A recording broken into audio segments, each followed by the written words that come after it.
And meron ako ditong upo. Babalatan ko muna ito. After ko mabalatan yung upo, hiniwa ko ng pabilog and then iniscoop ko yung mga buto, yung nasa gitna. Then yung mga trimmings, hiniwa ko naman sa maliliit. Iglalagay ako ng cooking oil. Igigisa ko na tong bawang.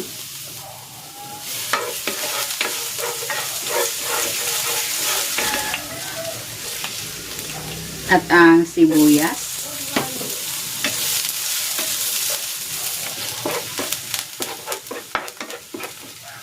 Then, ilalagay ko na dito itong ground pork, Argentina giniling. Pwede kayong gumamit ng sariwang ground pork.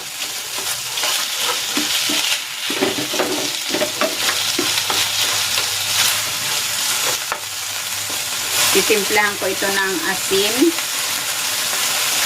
at ng paminta. Maglalagay din ako ng Knorr seasoning.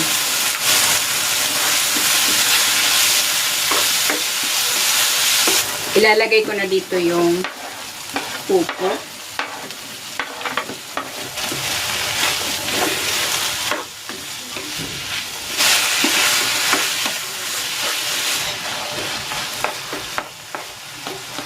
Maglalagay ako dito ng spring onion.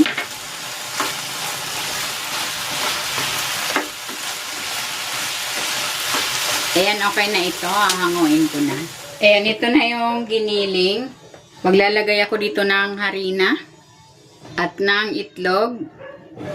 Binder natin yan para hindi madurog pag pinalaman na doon sa upo.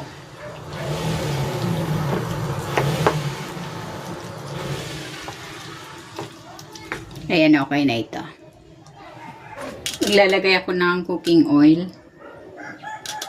Maglalatag na ako dito ng opo rings. Then, maglalagay na ako ng giniling mixture.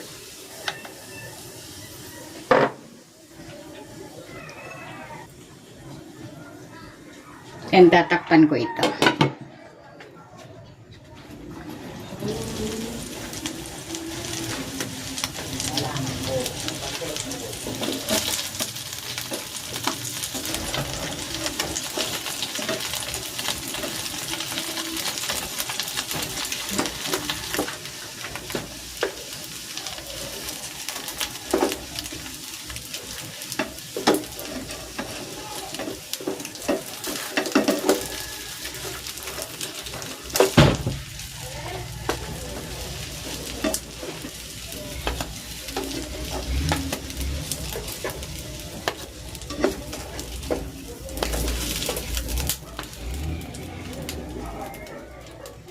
Eto na, ready na itong stuffed upo.